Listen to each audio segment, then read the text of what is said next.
Book I. Of the Understanding. Part 4. Of the Skeptical and Other Systems of Philosophy. Section 5. Of the Immateriality of the Soul. Having found such contradictions and difficulties in every system concerning external objects and in the idea of matter which we fancy so clear and determinate, we shall naturally expect still greater difficulties and contradictions in every hypothesis concerning our internal perceptions and the nature of the mind which we are apt to imagine so much more obscure and uncertain. But in this we should deceive ourselves. The intellectual world, though involved in infinite obscurities, is not perplexed with any such contradictions as those we have discovered in the natural. What is known concerning it agrees with itself, and what is unknown we must be contented to leave so. It is true, when we listen to certain philosophers, they promise to diminish our ignorance, but I am afraid it is at the hazard of running us into contradictions from which the subject is of itself exempted. These philosophers are the curious reasoners concerning the material or immaterial substances in which they suppose our perceptions to inhere. In order to put a stop to these endless cavils on both sides, I know no better method than to ask these philosophers in a few words what they mean by substance and inhesion. And after they have answered this question, it will then be reasonable, and not until then, to enter seriously into the dispute. This question we have found impossible to be answered with regard to matter and body, but, besides the fact that in the case of the mind it labors under all the same difficulties, it is burdened with some additional ones which are peculiar to that subject. As every idea is derived from a precedent impression, had we any idea of the substance of our minds, we must also have an impression of it, which is very difficult, if not impossible, to be conceived. For how can an impression represent a substance otherwise than by resembling it? And how can an impression resemble a substance, since, according to this philosophy, it is not a substance and has none of the peculiar qualities or characteristics of a substance? But leaving the question of what may or may not be for that other what actually is, I desire those philosophers who pretend that we have an idea of the substance of our minds to point out the impression that produces it and tell distinctly after what manner that impression operates and from what object it is derived. Is it an impression of sensation or of reflection? Is it pleasant or painful or indifferent? Does it attend us at all times or does it only return at intervals? If at intervals, at what times principally does it return, and by what causes is it produced? If, instead of answering these questions, anyone should evade the difficulty by saying that the definition of a substance is something which may exist by itself and that this definition ought to satisfy us, should this be said, I should observe that this definition agrees to everything that can possibly be conceived and never will serve to distinguish substance from accident or the soul from its perceptions. For thus I reason, whatever is clearly conceived may exist, and whatever is clearly conceived after any manner may exist after the same manner. This is one principle which has been already acknowledged. Again, everything which is different is distinguishable, and everything which is distinguishable is separable by the imagination. This is another principle. My conclusion from both is that since all our perceptions are different from each other and from everything else in the universe, they are also distinct and separable and may be considered as separately existent and may exist separately and have no need of anything else to support their existence. They are, therefore, substances as far as this definition explains a substance. Thus, neither by considering the first origin of ideas nor by means of a definition are we able to arrive at any satisfactory notion of substance, which seems to me a sufficient reason for abandoning utterly that dispute concerning the materiality and immateriality of the soul and makes me absolutely condemn even the question itself. We have no perfect idea of anything but of a perception. A substance is entirely different from a perception. We have, therefore, no idea of a substance. Inhesion in something is supposed to be requisite to support the existence of our perceptions. Nothing appears requisite to support the existence of a perception. We have, therefore, no idea of inhesion. What is the possibility then of answering that question, whether perceptions inhere in a material or immaterial substance, when we do not so much as understand the meaning of the question? There is one argument commonly employed for the immateriality of the soul which seems to me remarkable. Whatever is extended consists of parts, and whatever consists of parts is divisible, if not in reality, at least in the imagination. But it is impossible anything divisible can be conjoined to a thought or perception which is a being altogether inseparable and indivisible. For, supposing such a conjunction, would the indivisible thought exist on the left or on the right hand of this extended divisible body? On the surface or in the middle? On the back or foreside of it? If it is conjoined with the extension, it must exist somewhere within its dimensions. If it exists within its dimensions, either it must exist in one particular part and then that particular part is indivisible and the perception is conjoined only with it, not with the extension, or, if the thought exists in every part, it must also be extended and separable and divisible as well as the body, which is utterly absurd and contradictory. For can anyone conceive a passion of a yard in length, a foot in breadth, and an inch in thickness? Thought, therefore, and extension are qualities wholly incompatible and never can incorporate together into one subject.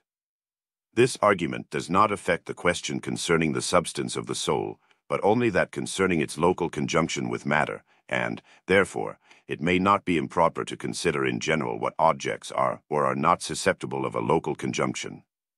This is a curious question and may lead us to some discoveries of considerable moment. The first notion of space and extension is derived solely from the senses of sight and feeling. Nor is there anything but what is colored or tangible that has parts disposed after such a manner as to convey that idea.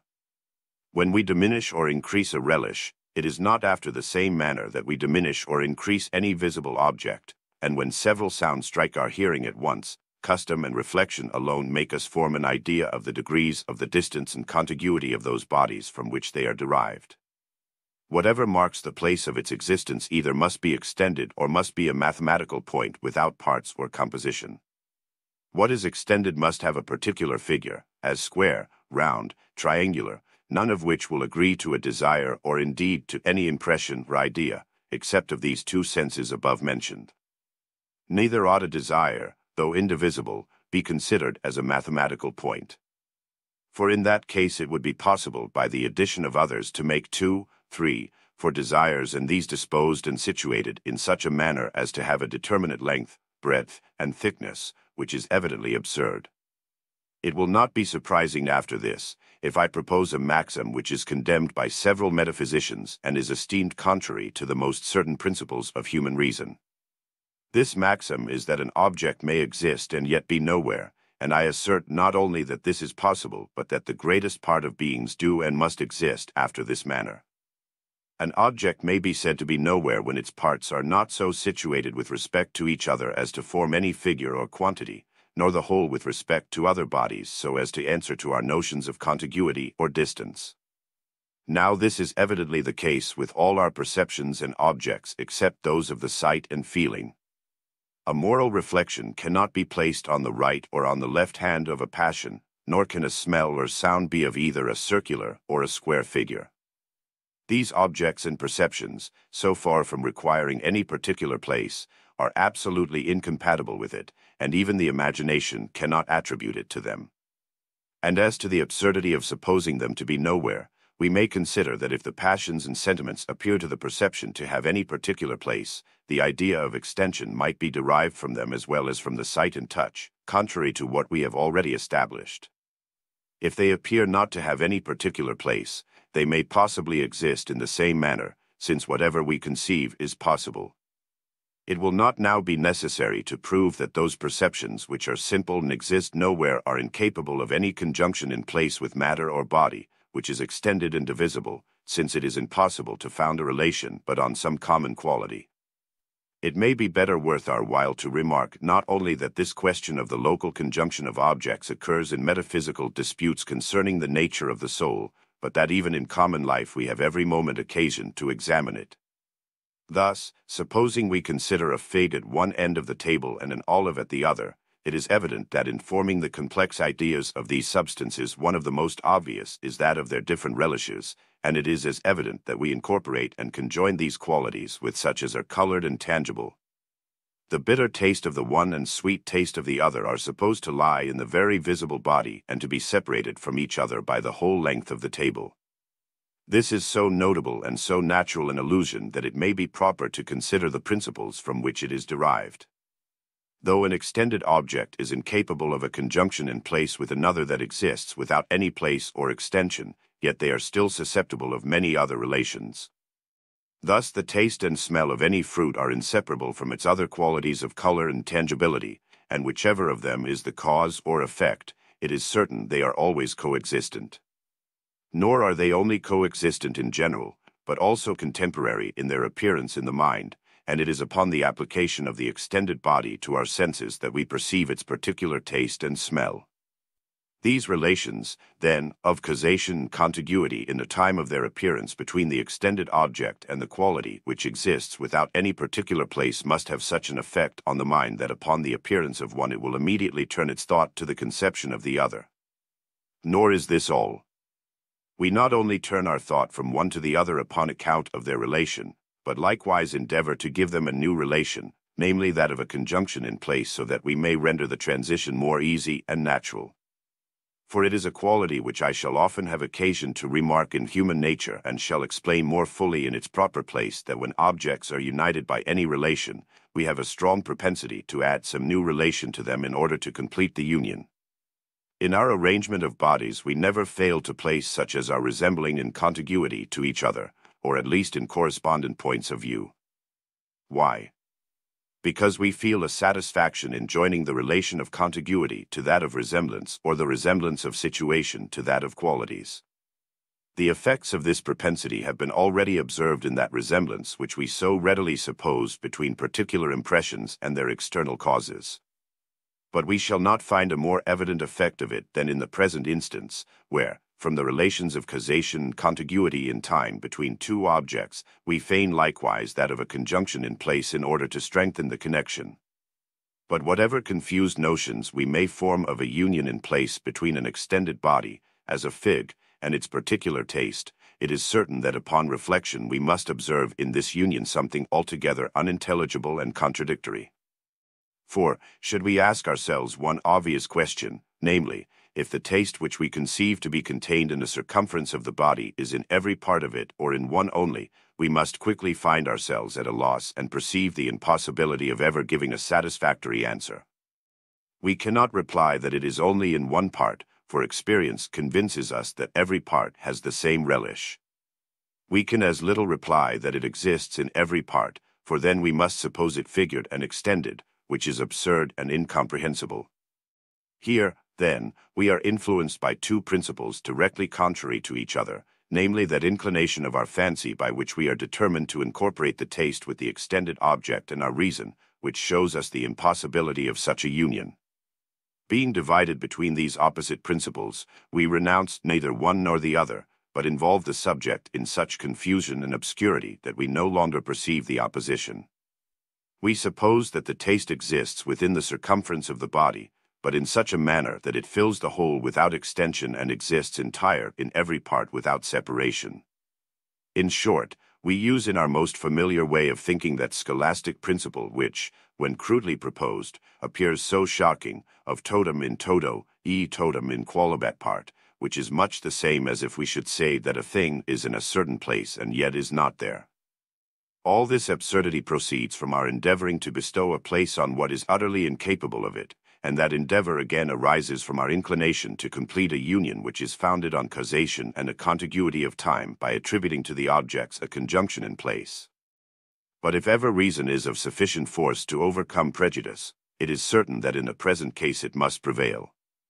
For we have only this choice left, to suppose either that some beings exist without any place, or that they are figured and extended, or that when they are incorporated with extended objects, the whole is in the whole and the whole is in every part. The absurdity of the two last suppositions proves sufficiently the veracity of the first. Nor is there any fourth opinion. For as to the supposition of their existence in the manner of mathematical points, it resolves itself into the second opinion and supposes that several passions may be placed in a circular figure, and that a certain number of smells, conjoined with a certain number of sounds, may make a body of 12 cubic inches, which appears ridiculous upon the bare mentioning of it. But though in this view of things we cannot refuse to condemn the materialists who conjoin all thought with extension, Yet a little reflection will show us equal reason for blaming their antagonists, who can join all thought with a simple and indivisible substance. The most vulgar philosophy informs us that no external object can make itself known to the mind immediately and without the interposition of an image or perception. That table which just now appears to me is only a perception, and all its qualities are qualities of a perception. Now, the most obvious of all its qualities is extension. The perception consists of parts. These parts are so situated as to afford us the notion of distance and contiguity, of length, breadth, and thickness. The termination of these three dimensions is what we call figure. This figure is movable, separate, and divisible. Mobility and separability are the distinguishing properties of extended objects. And to cut short all disputes, the very idea of extension is copied from nothing but an impression and consequently must perfectly agree to it. To say the idea of extension agrees to anything is to say it is extended. The freethinker may now triumph in his turn and, having found there are impressions and ideas really extended, may ask his antagonists how they can incorporate a simple and indivisible subject with an extended perception. All the arguments of theologians may here be retorted upon them. Is the indivisible subject, or immaterial substance, if you will, on the left or on the right hand of the perception? Is it in this particular part or in that other? Is it in every part without being extended? Or is it entire in any one part without deserting the rest? It is impossible to give any answer to these questions, but what both will be absurd in itself and will account for the union of our indivisible perceptions with an extended substance.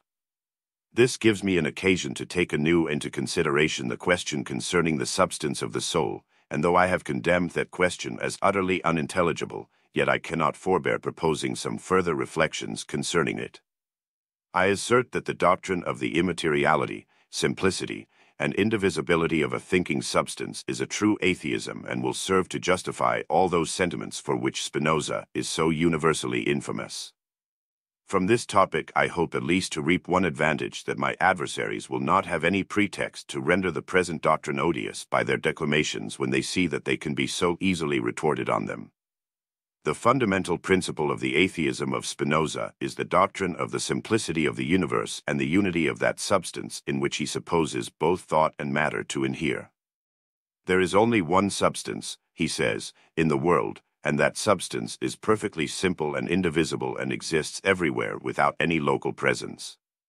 Whatever we discover externally by sensation, whatever we feel internally by reflection, all these are nothing but modifications of that one simple and necessarily existent being and are not possessed of any separate or distinct existence. Every passion of the soul, every configuration of matter however different and various, inhere in the same substance and preserve in themselves their characters of distinction without communicating them to that subject in which they inhere. The same substratum, if I may so speak, supports the most different modifications without any difference in itself and varies them without any variation. Neither time nor place nor all the diversity of nature is able to produce any composition or change in its perfect simplicity and identity. I believe this brief exposition of the principles of that famous atheist will be sufficient for the present purpose, and that, without entering further into these gloomy and obscure regions, I shall be able to show that this hideous hypothesis is almost the same with that of the immateriality of the soul, which has become so popular. To make this evident, let us remember that, as every idea is derived from a preceding perception, it is impossible our idea of a perception and that of an object or external existence can ever represent what are specifically different from each other. Whatever difference we may suppose between them, it is still incomprehensible to us, and we are obliged either to conceive an external object merely as a relation without a relative or to make it the very same with a perception or impression. The consequence I shall draw from this may, at first sight, appear a mere sophism, but upon the least examination will be found solid and satisfactory. I say then that since we may suppose, but never can conceive, a specific difference between an object and impression, any conclusion we form concerning the connection and repugnance of impressions will not be known certainly to be applicable to objects, but that, on the other hand, whatever conclusions of this kind we form concerning objects will most certainly be applicable to impressions. The reason is not difficult. As an object is supposed to be different from an impression, we cannot be sure that the circumstance upon which we found our reasoning is common to both, supposing we form the reasoning upon the impression. It is still possible that the object may differ from it in that particular. But when we first form our reasoning concerning the object, it is beyond doubt that the same reasoning must extend to the impression, and that because the quality of the object upon which the argument is founded must at least be conceived by the mind, and could not be conceived unless it were common to an impression, since we have no idea but what is derived from that origin. Thus we may establish it as a certain maxim that we can never by any principle, but by an irregular kind of reasoning from experience, discover a connection or repugnance between objects which extends not to impressions, though the inverse proposition may not be equally true that all the discoverable relations of impressions are common to objects. To apply this to the present case, there are two different systems of beings presented, to which I suppose myself under a necessity of assigning some substance or ground of adhesion. I observe first the universe of objects or of body, the sun, moon, and stars, the earth, seas, plants, animals, man, ships, houses, and other productions either of art or of nature. Here Spinoza appears and tells me that these are only modifications, and that the subject in which they inhere is simple, uncompounded, and indivisible. After this I consider the other system of beings, namely, the universe of thought or my impressions and ideas. There I observe another sun, moon, and stars, an earth, and seas, covered and inhabited by plants and animals, towns, houses, mountains, rivers, and, in short, everything I can discover or conceive in the first system. Upon my inquiring concerning these, theologians present themselves and tell me that these also are modifications and modifications of one simple, uncompounded, and indivisible substance. Immediately upon which I am deafened with the noise of 100 voices that treat the first hypothesis with detestation and scorn, and the second with applause and veneration. I turn my attention to these hypotheses to see what may be the reason of so great a partiality, and find that they have the same fault of being unintelligible, and that, as far as we can understand them, they are so much alike that it is impossible to discover any absurdity in one which is not common to both of them. We have no idea of any quality in an object which does not agree to and may not represent a quality in an impression, and that because all our ideas are derived from our impressions. We can never, therefore, find any repugnance between an extended object as a modification and a simple uncompounded essence as its substance, unless that repugnance takes place equally between the perception or impression of that extended object and the same uncompounded essence. Every idea of a quality in an object passes through an impression, and therefore every perceivable relation, whether of connection or repugnance, must be common to both objects and impressions. But though this argument, considered in general, seems evident beyond all doubt and contradiction, yet to make it more clear and sensible, let us survey it in detail and see whether all the absurdities which have been found in the system of Spinoza may not likewise be discovered in that of theologians. First, it has been said against Spinoza, according to the scholastic way of talking rather than thinking, that a mode, not being any distinct or separate existence, must be the very same with its substance, and consequently the extension of the universe must be in a manner identified with that simple, uncompounded essence in which the universe is supposed to inhere. But this, it may be pretended, is utterly impossible and inconceivable unless the indivisible substance expand itself so as to correspond to the extension, or the extension contract itself so as to answer to the indivisible substance. This argument seems just, as far as we can understand it, and it is plain nothing is required but a change in the terms to apply the same argument to our extended perceptions and the simple essence of the soul, the ideas of objects and perceptions being in every respect the same, only attended with the supposition of a difference that is unknown and incomprehensible. Secondly, it has been said that we have no idea of substance which is not applicable to matter, nor any idea of a distinct substance which is not applicable to every distinct portion of matter. Matter, therefore, is not a mode but a substance, and each part of matter is not a distinct mode, but a distinct substance. I have already proved that we have no perfect idea of substance, but that taking it for something that can exist by itself, it is evident every perception is a substance and every distinct part of a perception a distinct substance, and, consequently, the one hypothesis labors under the same difficulties in this respect with the other. Thirdly, it has been objected to the system of one simple substance in the universe that this substance, being the support or substratum of everything, must at the very same instant be modified into forms which are contrary and incompatible. The round and square figures are incompatible in the same substance at the same time. How, then, is it possible that the same substance can at once be modified into that square table and into this round one? I asked the same question concerning the impressions of these tables and find that the answer is no more satisfactory in one case than in the other. It appears, then, that to whatever side we turn, the same difficulties follow us, and that we cannot advance one step towards establishing the simplicity and immateriality of the soul without preparing the way for a dangerous and irrecoverable atheism. It is the same case if, instead of calling thought a modification of the soul, we should give it the more ancient and yet more fashionable name of an action. By an action we mean much the same thing as what is commonly called an abstract mode, that is, something which, properly speaking, is neither distinguishable nor separable from its substance and is only conceived by a distinction of reason or an abstraction. But nothing is gained by this change of the term of modification for that of action, nor do we free ourselves from one single difficulty by its means, as will appear from the two following reflections.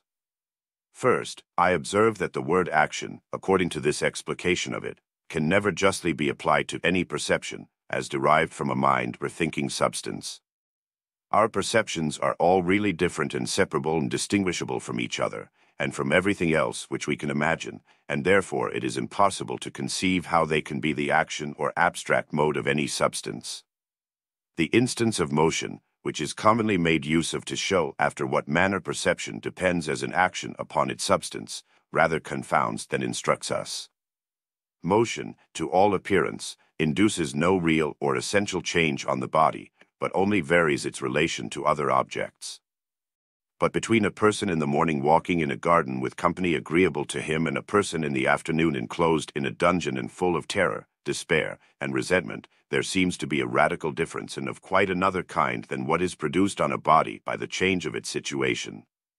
As we conclude from the distinction and separability of their ideas that external objects have a separate existence from each other, so, when we make these ideas themselves our objects, we must draw the same conclusion concerning them according to the precedent reasoning. At least it must be confessed that having no idea of the substance of the soul, it is impossible for us to tell how it can admit of such differences and even contrarieties of perception without any fundamental change, and consequently can never tell in what sense perceptions are actions of that substance. The use, therefore, of the word action, unaccompanied with any meaning, instead of that of modification, makes no addition to our knowledge nor is of any advantage to the doctrine of the immateriality of the soul. I add in the second place that if it brings any advantage to that cause, it must bring an equal to the cause of atheism. For do our theologians pretend to make a monopoly of the word action, and may not the atheists likewise take possession of it and affirm that plants, animals, men, etc., are nothing but particular actions of one simple universal substance, which exerts itself from a blind and absolute necessity? This, you will say, is utterly absurd. I admit it is unintelligible, but at the same time assert according to the principles above explained that it is impossible to discover any absurdity in the supposition that all the various objects in nature are actions of one simple substance, which absurdity will not be applicable to a like supposition concerning impressions and ideas. From these hypotheses concerning the substance and local conjunction of our perceptions, we may pass to another which is more intelligible than the former and more important than the latter, namely, concerning the cause of our perceptions. Matter and motion, it is commonly said in the schools, however varied, are still matter and motion and produce only a difference in the position and situation of objects. Divide a body as often as you please, it is still body. Place it in any figure, nothing ever results but figure or the relation of parts. Move it in any manner, you still find motion or a change of relation. It is absurd to imagine that motion in a circle, for instance, should be nothing but merely motion in a circle, while motion in another direction, as in an ellipse, should also be a passion or moral reflection, that the shocking of two globular particles should become a sensation of pain, and that the meeting of two triangular ones should afford a pleasure. Now, as these different shocks and variations and mixtures are the only changes of which matter is susceptible, and as these never afford us any idea of thought or perception, it is concluded to be impossible that thought can ever be caused by matter. Few have been able to withstand the seeming evidence of this argument, and yet nothing in the world is more easy than to refute it. We need only reflect on what has been proved at large, namely, that we are never sensible of any connection between causes and effects, and that it is only by our experience of their constant conjunction that we can arrive at any knowledge of this relation. Now, as all objects which are not contrary are susceptible of a constant conjunction, and as no real objects are contrary, I have inferred from these principles that to consider the matter a priori, anything may produce anything, and that we shall never discover a reason why any object may or may not be the cause of any other, however great or however little the resemblance may be between them. This evidently destroys the precedent reasoning concerning the cause of thought or perception. For though there appears no manner of connection between motion or thought, the case is the same with all other causes and effects. Place one body of a pound weight on one end of a lever and another body of the same weight on another end. You will never find in these bodies any principle of motion dependent on their distances from the center more than of thought and perception. If you pretend, therefore, to prove a priori that such a position of bodies can never cause thought, because, turn it which way you will, it is nothing but a position of bodies, you must, by the same course of reasoning, conclude that it can never produce motion, since there is no more apparent connection in the one case than in the other.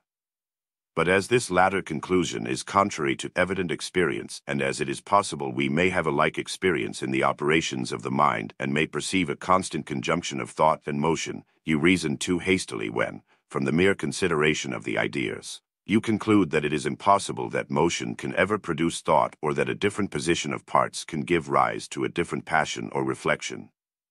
No, not only is it possible we may have such an experience, but it is certain we have it, since everyone may perceive that the different dispositions of his body change his thoughts and sentiments. And should it be said that this depends on the union of soul and body, I would answer that we must separate the question concerning the substance of the mind from that concerning the cause of its thought, and that, confining ourselves to the latter question, we find, by comparing their ideas, that thought and motion are different from each other, and, by experience, that they are constantly united. This being all the circumstances that enter into the idea of cause and effect, when applied to the operations of matter we may certainly conclude that motion may be, and actually is, the cause of thought and perception. There seems only this dilemma left us in the present case, either to assert that nothing can be the cause of another but where the mind can perceive the connection in its idea of the objects, or to maintain that all objects which we find constantly conjoined are upon that account to be regarded as causes and effects. If we choose the first part of the dilemma, these are the consequences. First, we in reality affirm that there is no such thing in the universe as a cause or productive principle, not even the deity himself, since our idea of that supreme being is derived from particular impressions, none of which contains any efficacy nor seems to have any connection with any other existence. As to what may be said that the connection between the idea of an infinitely powerful being and that of any effect which he wills is necessary and unavoidable, I answer that we have no idea of a being endowed with any power, much less of one endowed with infinite power. But if we will change expressions, we can only define power by connection, and then in saying that the idea of an infinitely powerful being is connected with that of every effect which he wills, we really do no more than assert that a being whose volition is connected with every effect is connected with every effect, which is an identical proposition and gives us no insight into the nature of this power or connection. But secondly, supposing that the deity were the great and efficacious principle which supplies the deficiency of all causes, this leads us into the grossest impieties and absurdities. For upon the same account that we have recourse to him in natural operations and assert that matter cannot of itself communicate motion or produce thought, namely, because there is no apparent connection between these objects, I say, upon the very same account, we must acknowledge that the deity is the author of all our volitions and perceptions, since they have no more apparent connection either with one another or with the supposed but unknown substance of the soul. This agency of the Supreme Being we know to have been asserted by several philosophers with relation to all the actions of the mind, except volition, or rather an inconsiderable part of volition, though it is easy to perceive that this exception is a mere pretext to avoid the dangerous consequences of that doctrine. If nothing is active but what has an apparent power, thought is in no case any more active than matter, and if this inactivity must make us have recourse to a deity, the Supreme Being is the real cause of all our actions, bad as well as good, vicious as well as virtuous. Thus we are necessarily reduced to the other side of the dilemma, namely, that all objects which are found to be constantly conjoined are upon that account only to be regarded as causes and effects.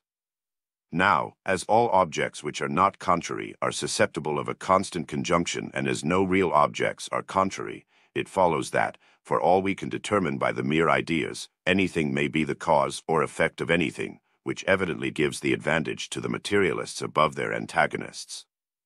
To pronounce, then, the final decision upon the whole, the question concerning the substance of the soul is absolutely unintelligible. All our perceptions are not susceptible of a local union with what is either extended or unextended, there being some of them of the one kind and some of the other, and as the constant conjunction of objects constitutes the very essence of cause and effect, matter and motion may often be regarded as the causes of thought as far as we have any notion of that.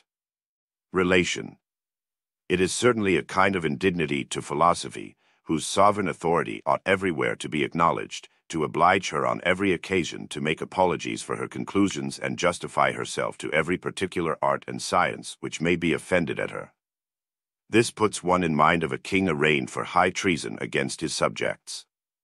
There is only one occasion when philosophy will think it necessary and even honorable to justify herself, and that is when religion may seem to be in the least offended, whose rights are as dear to her as her own and are indeed the same. If anyone, therefore, should imagine that the foregoing arguments are in any way dangerous to religion, I hope the following apology will remove his apprehensions. There is no foundation for any conclusion a priori, concerning either the operations or the duration of any object of which it is possible for the human mind to form a conception. Any object may be imagined to become entirely inactive or to be annihilated in a moment, and it is an evident principle that whatever we can imagine is possible. Now this is no more true of matter than of spirit, of an extended compounded substance than of a simple and unextended. In both cases the metaphysical arguments for the immortality of the soul are equally inconclusive, and in both cases the moral arguments and those derived from the analogy of nature are equally strong and convincing. If my philosophy therefore makes no addition to the arguments for religion, I have at least the satisfaction to think it takes nothing from them, but that everything remains precisely as before. Section 6. Of Personal Identity. There are some philosophers who imagine we are every moment intimately conscious of what we call ourself, that we feel its existence and its continuance in existence, and are certain beyond the evidence of a demonstration of both its perfect identity and its simplicity. The strongest sensation, the most violent passion, they say, instead of distracting us from this view, only fix it the more intensely and make us consider their influence on self by either their pain or their pleasure. To attempt a further proof of this would be to weaken its evidence, since no proof can be derived from any fact of which we are so intimately conscious, nor is there anything of which we can be certain if we doubt of this. Unluckily, all these positive assertions are contrary to that very experience which is pleaded for them, nor have we any idea of self after the manner it is here explained. For from what impression could this idea be derived? This question it is impossible to answer without a manifest contradiction and absurdity, and yet it is a question which must necessarily be answered if we would have the idea of self pass for clear and intelligible. It must be someone's impression that gives rise to every real idea. But self or person is not any one impression, but that to which our several impressions and ideas are supposed to have a reference. If any impression gives rise to the idea of self, that impression must continue invariably the same through the whole course of our lives, since self is supposed to exist after that manner. But there is no impression constant and invariable. Pain and pleasure, grief and joy, passions and sensations succeed each other and never all exist at the same time. It cannot, therefore, be from any of these impressions or from any other that the idea of self is derived, and, consequently, there is no such idea. But further, what must become of all our particular perceptions upon this hypothesis? All these are different and distinguishable and separable from each other, and may be separately considered, and may exist separately, and have no need of anything to support their existence. After what manner, therefore, do they belong to self, and how are they connected with it? For my part, when I enter most intimately into what I call myself, I always stumble on some particular perception or other, of heat or cold, light or shade, love or hatred, pain or pleasure. I never can catch myself at any time without a perception, and never can observe anything but the perception. When my perceptions are removed for any time, as by sound sleep, so long am I insensible of myself, and may truly be said not to exist. And were all my perceptions removed by death, and could I neither think nor feel nor see nor love nor hate after the dissolution of my body, I should be entirely annihilated, nor do I conceive what is further requisite to make me a perfect nonentity. If anyone, upon serious and unprejudiced reflection, thinks he has a different notion of himself, I must confess I can reason no longer with him. All I can allow him is that he may be in the right as well as I, and that we are essentially different in this particular. He may, perhaps, perceive something simple and continued which he calls himself, though I am certain there is no such principle in me. But setting aside some metaphysicians of this kind, I may venture to affirm of the rest of mankind that they are nothing but a bundle or collection of different perceptions which succeed each other with an inconceivable rapidity, and are in a perpetual flux and movement. Our eyes cannot turn in their sockets without varying our perceptions. Our thought is still more variable than our sight, and all our other senses and faculties contribute to this change, nor is there any single power of the soul which remains unalterably the same, perhaps, for one moment. The mind is a kind of theater where several perceptions successively make their appearance, pass, repass, glide away, and mingle in an infinite variety of postures and situations. There is properly no simplicity in it at one time, nor identity indifferent, whatever natural propensity we may have to imagine that simplicity and identity. The comparison of the theater must not mislead us. They are the successive perceptions only that constitute the mind, nor have we the most distant notion of the place where these scenes are represented, or of the materials of which it is composed. What, then, gives us so great a propensity to ascribe an identity to these successive perceptions, and to suppose ourselves possessed of an invariable and uninterrupted existence through the whole course of our lives? In order to answer this question, we must distinguish between personal identity as it regards our thought or imagination, and as it regards our passions or the concern we take in ourselves. The first is our present subject, and to explain it perfectly we must take the matter pretty deep and account for that identity which we attribute to plants and animals, there being a great analogy between it and the identity of a self or person. We have a distinct idea of an object that remains invariable and uninterrupted through a supposed variation of time, and this idea we call that of identity or sameness. We have also a distinct idea of several different objects existing in succession and connected together by a close relation, and this, to an accurate view, affords as perfect a notion of diversity as if there was no manner of relation among the objects. But though these two ideas of identity and a succession of related objects be in themselves perfectly distinct and even contrary, yet it is certain that, in our common way of thinking, they are generally confounded with each other. That action of the imagination by which we consider the uninterrupted and invariable object, and that by which we reflect on the succession of related objects, are almost the same to the feeling, nor is there much more effort of thought required in the latter case than in the former. The relation facilitates the transition of the mind from one object to another, and renders its passage as smooth as if it contemplated one continued object. This resemblance is the cause of the confusion and mistake, and makes us substitute the notion of identity instead of that of related objects. However, at one instant we may consider the related succession as variable or interrupted, we are sure the next to ascribe to it a perfect identity and regard it as invariable and uninterrupted.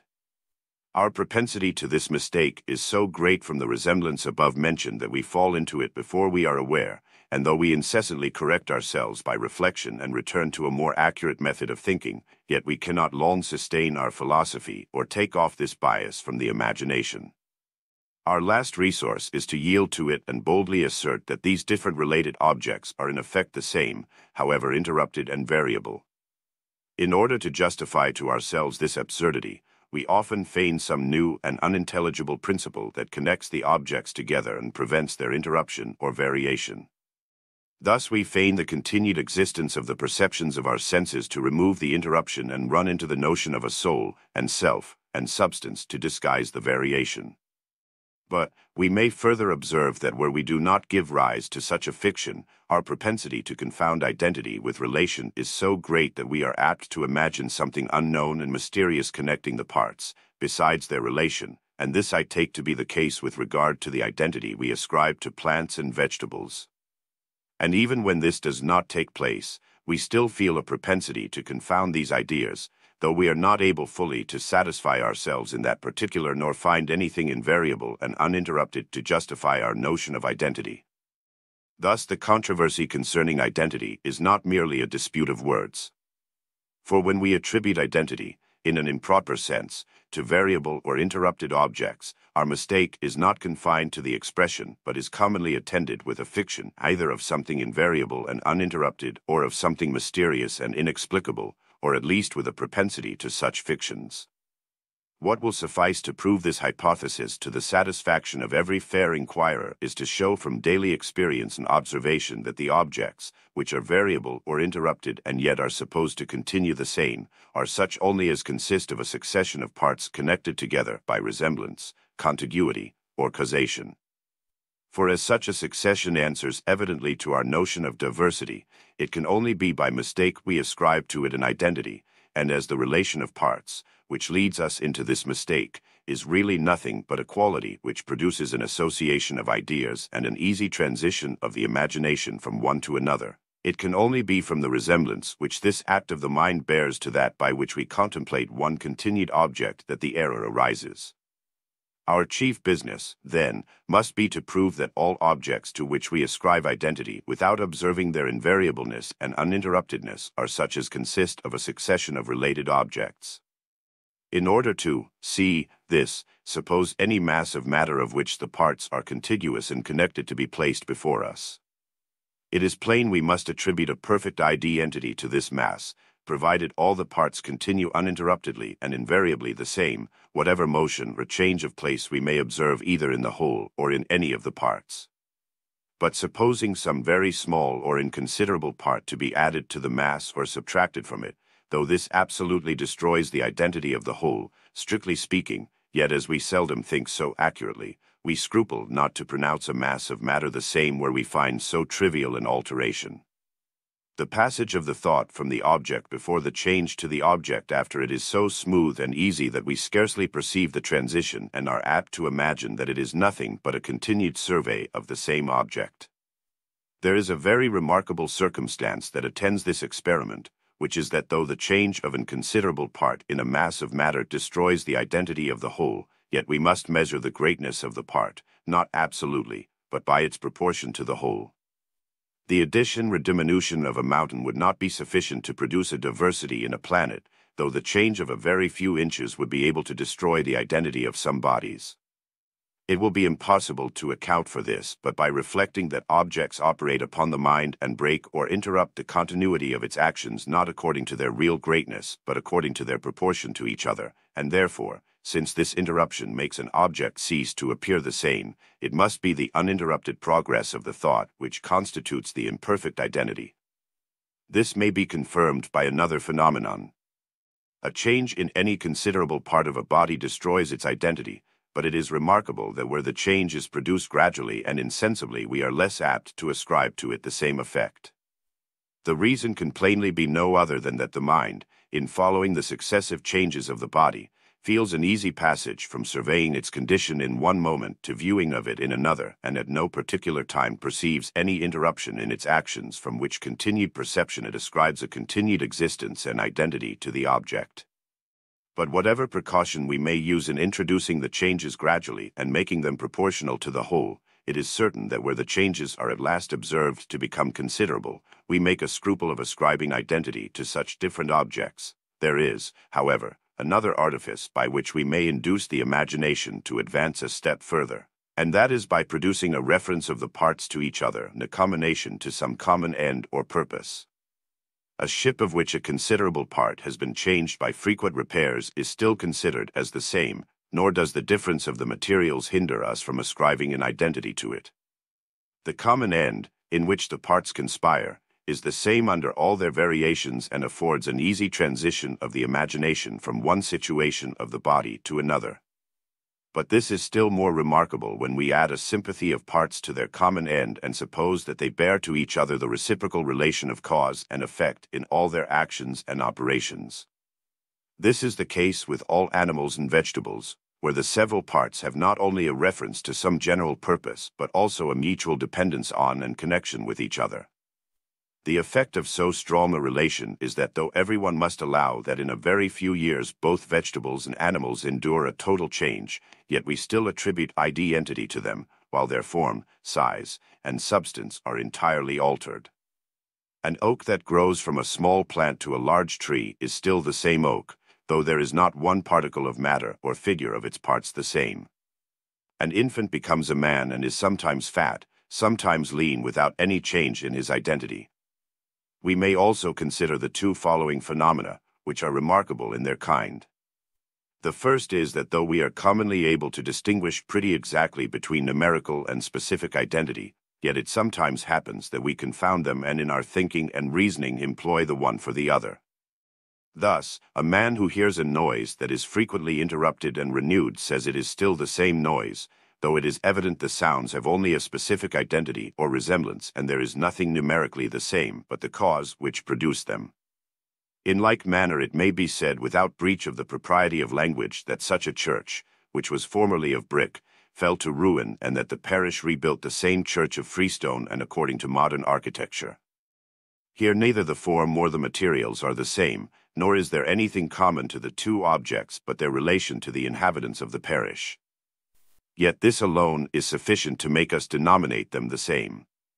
But we must observe that in these cases the first object is in a manner annihilated before the second comes into existence, by which means we are never presented in any one point of time with the idea of difference and multiplicity and, for that reason, are less scrupulous in calling them the same.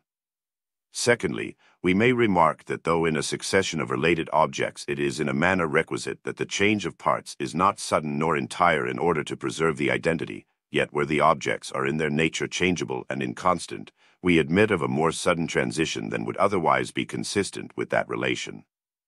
Thus, as the nature of a river consists in the motion and change of parts, though in less than 24 hours these are totally altered, this does not hinder the river from continuing the same during several ages. What is natural and essential to anything is, in a manner, expected, and what is expected makes less impression and appears of less moment than what is unusual and extraordinary. A considerable change of the former kind seems really less to the imagination than the most trivial alteration of the latter and, by breaking less the continuity of the thought, has less influence in destroying the identity. We now proceed to explain the nature of personal identity, which has become so great a question in philosophy, especially of late years, in England, where all the more abstruse sciences are studied with a peculiar ardor and application. And here it is evident the same method of reasoning must be continued which has so successfully explained the identity of plants and animals, and ships, and houses, and of all the compounded and changeable productions of either art or nature.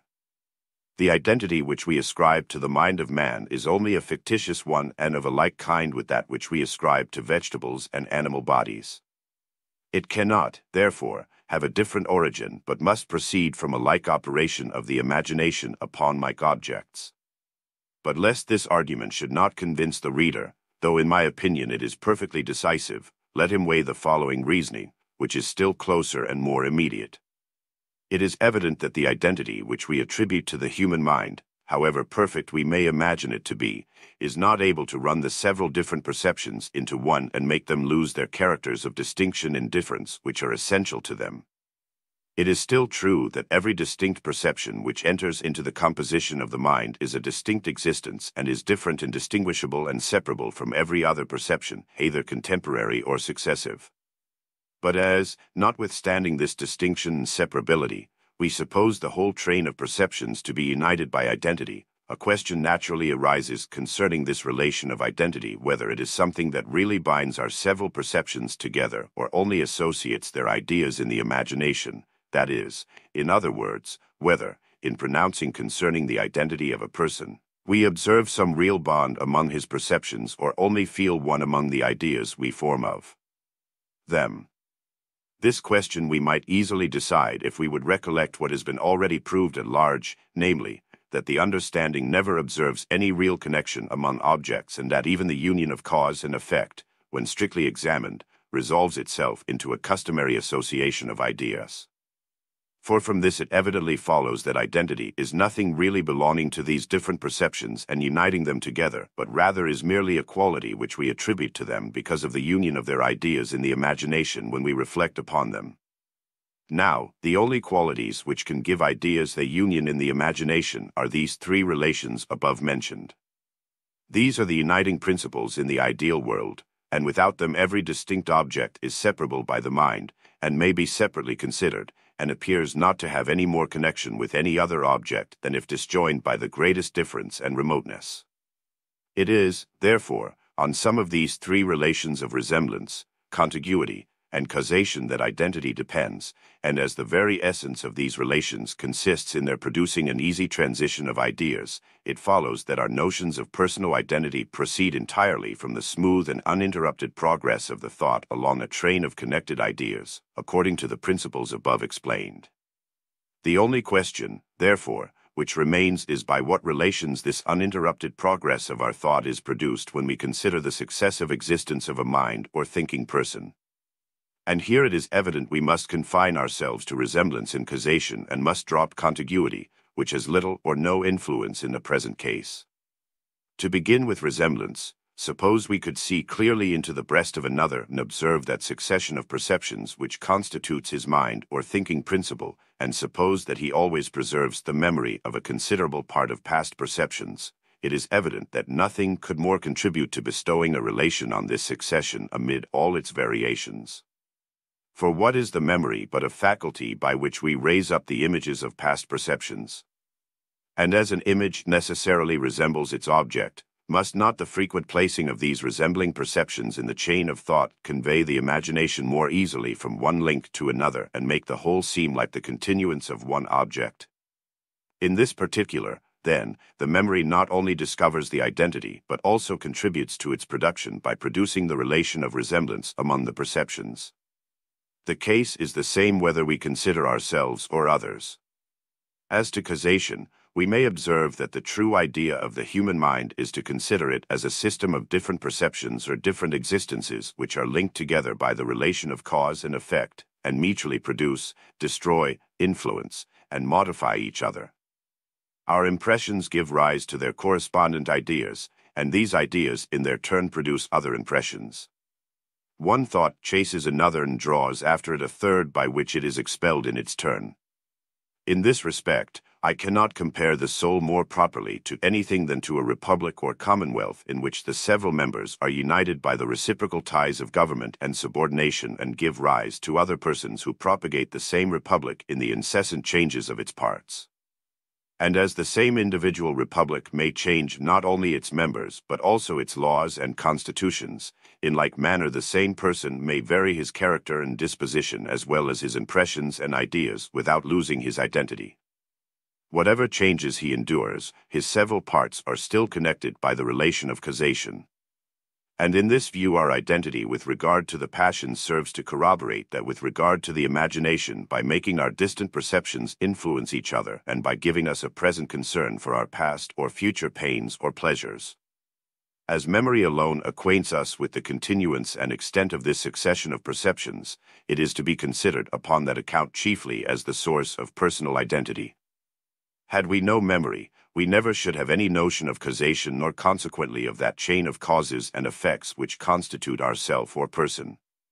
But having once acquired this notion of causation from the memory, we can extend the same chain of causes and consequently the identity of our persons beyond our memory and can comprehend times, circumstances, and actions which we have entirely forgotten but suppose in general to have existed. For how few of our past actions are there of which we have any memory? Who can tell me, For instance, what were his thoughts and actions on the 1st of January 1715, the 11th of March 1719, and the 3rd of August 1733? Or will he affirm, because he has entirely forgotten the incidents of these days, that the present self is not the same person with the self of that time, and by that means overturn all the most established notions of personal identity? In this view, therefore, memory does not so much produce as discover personal identity by showing us the relation of cause and effect among our different perceptions. It will be incumbent on those who affirm that memory produces entirely our personal identity to give a reason why we can thus extend our identity beyond our memory. The whole of this doctrine leads us to a conclusion which is of great importance in the present affair, namely that all the nice and subtle questions concerning personal identity can never possibly be decided and are to be regarded rather as grammatical than as philosophical difficulties. Identity depends on the relations of ideas, and these relations produce identity by means of that easy transition they occasion. But as the relations and the easiness of the transition may diminish by insensible degrees, we have no just standard by which we can decide any dispute concerning the time when they acquire or lose a title to the name of identity. All the disputes concerning the identity of connected objects are merely verbal, except so far as the relation of parts gives rise to some fiction or imaginary principle of union, as we have already observed. What I have said concerning the first origin and uncertainty of our notion of identity, as applied to the human mind, may be extended with little or no variation to that of simplicity. An object whose different coexistent parts are bound together by a close relation operates upon the imagination after much the same manner as one perfectly simple and indivisible, and does not require a much greater stretch of thought in order to form its conception. From this similarity of operation we attribute a simplicity to it and feign a principle of union as the support of this simplicity and the center of all the different parts and qualities of the object.